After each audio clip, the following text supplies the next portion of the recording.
Hey, so Yogi Momo, time for some restorative yoga with the best prop that you have, the wall.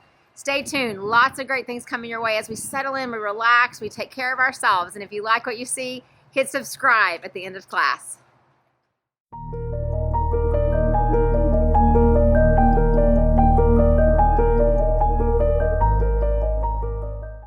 Welcome to everybody's favorite restorative yoga. There's a reason that it's called restorative because that's truly what it does. This practice is not designed to stretch or to make you sweat or to ask you to engage muscles. It is designed to allow you to restore. We're going to try to restore the physical body so that in turn, our mental, our emotional, our spiritual bodies can restore as well. You need two props for this practice. You need a blanket or a bath towel. Truly, bath towel works just as well. You don't have to have some kind of yoga blanket. And you need something that is kind of like a pillow. So a bed pillow, if you have a yoga bolster, grab that. But a bed pillow works just as well. And I got to tell you, while I love my props, I tell my students all the time that the best prop you have is not one that you buy on Amazon. It's the one that every single person has in their home, and it's your wall. And that's what today's prop is going to be. We are going to use these two to kind of help us with our practice, but we're going to use the wall as the main prop because today's focus is legs up the wall. So let me talk you through this before we begin, and then we're going to get our minds framed in the right way. So when we bring our legs up the wall, it's almost like the same power as our forward fold. So our heart and our legs are kind of changing positions. And so instead of being upright with your heart up above your legs, instead we're going to flip it and the legs are going to come up. Same way when we do a forward fold, all that good stuff just happens inside of us internally, to our organs, to our circulation, to our stress in our mind. I don't know what it is about this pose, but I believe it has just almost magical effects on your body. So the first thing I need you to realize is that it's not the most graceful thing to get into or out of, and you have to be okay with that. We're not here to win a prize for grace. So once you get there, it's going to become quiet. You're going to just listen to the music as it plays, and then we'll do some different things with our legs, but we will have our legs up the wall the entire time. And I'll actually leave you there as our final moments together. And then once the class is over, then you can have a chance to find your way out of it, all right? So first off, though, let's just come to seating. Let's just come to seated, come to a sitting position. Hands are going to be on your knees. Just close your eyes. Let your shoulders just relax. And I have a phrase that I want you to repeat to yourself just a few times to kind of frame what we're going to do together. And it says, I deserve this time for me. I deserve this time for me. I deserve this time for me. Two more times. I deserve this time for me. I deserve this time for me. Just keep your eyes closed and listen to this invitation to restorative yoga. We give and we give and we do and we do. And eventually our cups become a little bit empty, almost depleted. But when we take the time and first and foremost realize we deserve this time, when we take the time to commit to our restorative practice, we can fill our cups up in a matter of minutes so that we can eventually go back out into our lives, into our world, and continue to give the way that we need to, the way that others need us to. It's not a permission to go and be busy and to overfill your schedule, but it does give you a respite from all of that for just a few minutes to fill your cup back up. That's what your restorative practice is. So 3 more times tell yourself, I deserve this time for me. I deserve this time for me. I deserve this time for me. Open up your eyes. Let's get started. The way we're going to set things up is that towel or that blanket that you're using is going to serve kind of as a pillow. You're going to want your mat to be perpendicular to whatever wall you're going to use. And so you can see mine's turned and it's going to be long. So the short end of my mat is against the wall and the long edge is going toward the wall. All right. So this is actually going to be up against the wall, this pillow or whatever you're using. So just take it long ways so it's on its horizontal side and it's going to just sit right there. This one, the blanket or the pillow or the towel, whatever you're using, is going to serve as a pillow. So put it where you think your head's going to land, and then you'll have to kind of adjust it. So first, watch me get on the wall, and then you can see the best way that you want to do it for yourself. So the way I always say is to scoot your bottom as close to that little bolster or that pillow as you can. Have your little pillow ready. And then lie back and kind of shimmy your legs up the wall. And as you do, scoot your bottom, just kind of shimmy. So your bottom's, you can almost touch that bolster with your bottom. And your goal then is to put your head on that blanket or on that towel and put your heels on the wall. So here we go. You can see what it looks like. Now you find your way onto the wall so your back is actually flat on your mat. Your shoulders are just kind of resting. Your head's lifted just a bit on whatever it is you're using as that blanket or that towel. It's just giving you a little comfort, and it is nice to have the head elevated just a bit. But for the first few seconds, I need you to get used to this position. Having the legs up there, having the blood flow, it has a different sensation than whenever you're standing and you're walking and you're moving upright. So as the heels rest on the wall, just kind of let the feet just relax. So they might fall open ever so slightly, but don't keep tension in your feet. You're not trying to engage the legs or keep the legs straight. You're just kind of letting them fall. Let the heels just rest. And then once you're here and you've begun to settle in, I just want you to close your eyes. Reminding yourself of those words we began with. I deserve this time for me. I deserve this time for me. I deserve this time for me. And now settle in. Everything will grow quiet in just a moment. But as it does, I need you to give yourself grace. If your mind starts to wander, maybe because restorative yoga is new for you, and the quiet becomes a little too quiet, I need you to go back to those words. I deserve time for me. Just keep telling yourself that, and eventually those distracting thoughts will realize that you're not giving them any kind of focus or credit right now. They will eventually just float away. So settle in. Just let the quiet nurture you.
Continue to breathe right where you are. We're going to leave our left heel on the wall. But I want you to take your right foot off the wall, bend your right knee, and allow that heel to come down toward that pillow. So as you do, you'll notice how that right knee just kind of falls open. So it's like you've crossed your right leg behind your left.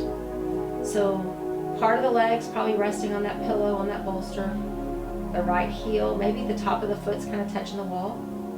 The left leg is still up there. And we call this reclined tree. So we'll do this on both sides, staying here for a couple minutes on either side. But as you're lying there, just continue to keep your eyes closed. And if, again, thoughts start to distract you, I want you just to bring images of trees into your mind. The most beautiful trees you've ever seen. Tall aspen trees that you see across the mountains in Colorado. The magnolia trees with those beautiful blooms. Those incredible oak trees that you see with those beautiful leaves that turn from green to yellow and orange and red in the fall.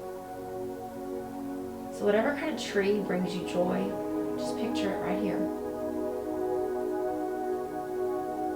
And then as we lie here in reclined tree, I want to give you a few messages or lessons from the trees. They're so appropriate for human beings as we live our lives. Trees remind us to always remember we are rooted. We can't stand tall, we can't be strong unless we do that. Always remember, you are rooted. The world can't take that from you. You just have to believe it. You are rooted, you are grounded, and you are stable. Don't let the circumstances of the world tell you differently. You are rooted.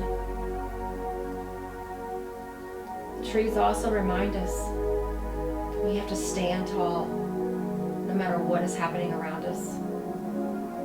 When the winds blow and the storms come, we stand tall. Don't give in. But remember, we are rooted. And that enables us to stand tall.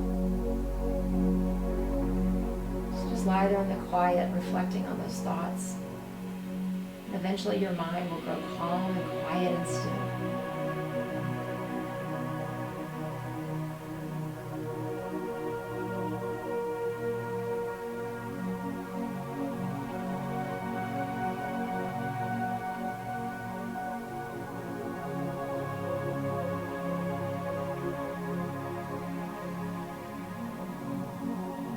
Very gently. Take that right foot, put it back up the wall. Right heel comes to rest. Let's do the same thing with the left. Bend your left knee, bring your left heel down. Let it rest on that pillow or on that bolster.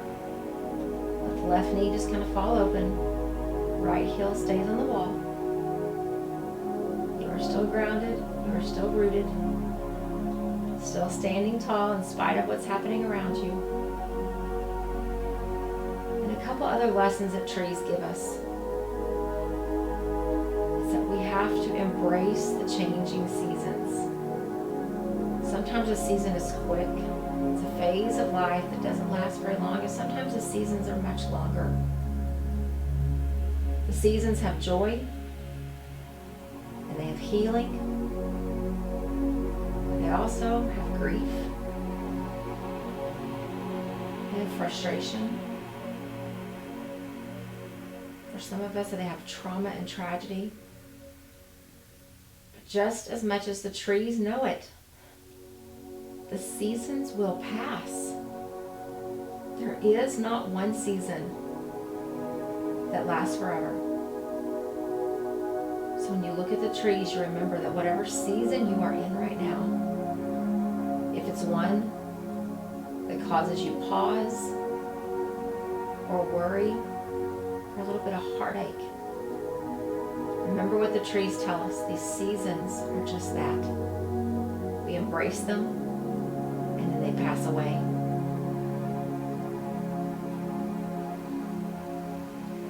And the final message from the trees is that when the winds of life blow, so whatever winds are blowing through your life right now, we must learn to bend so we do not break.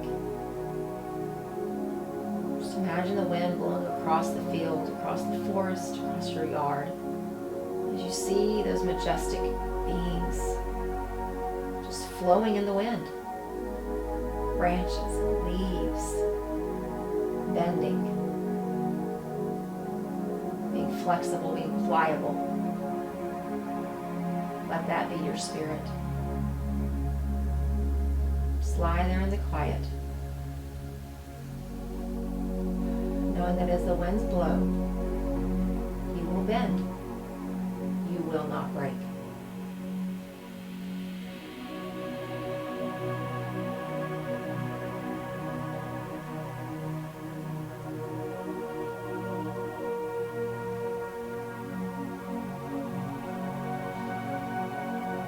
Gently take the left foot back up the wall.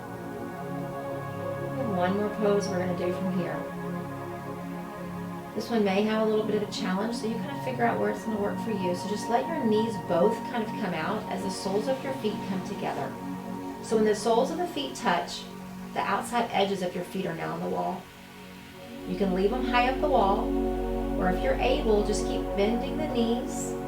Allow the feet to draw down the wall until those heels find that pillow. So we have our legs in what we call butterfly position, so the knees are wide and open, soles of the feet are touching. If having the feet all the way down on that pillow is too much, if it's too much on your inner thighs, just push them back up. You can make the diamond of your legs as narrow or as wide as is comfortable for you. So heels can be down on that pillow. They can also be way up. So the edges of your feet are on the wall. Either way. Stay here for just a couple minutes. Coming into what we call Supta Baddha Konasana. It's like a reclined butterfly. Our knees are open. Our spine is supported. Your hands can be down on the ground. You can let them rest right there on your inner thighs. Remembering, I deserve this time for me. I deserve this time for me. Just rest in the quiet and breathe.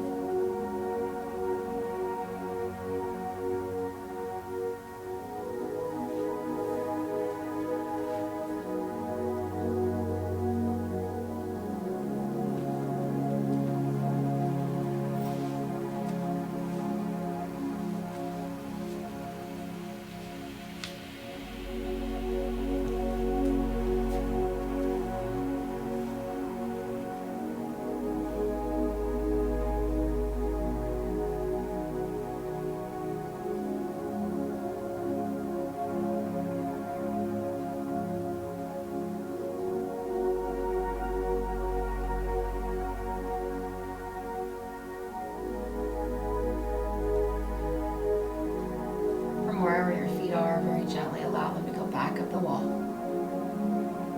Bringing the knees back together, closing the legs, letting the heels rest on the wall. And then allow your hands to come to the center of your chest, put them into prayer. So palms pressing together and let your thumbs just rest on your sternum. You're still lying there, legs up the wall. And as you are there, go back to those lessons that we learned from the trees as we were lying on our mats. We are rooted, we are grounded, we are stable. We can stand tall in spite of what is happening around us.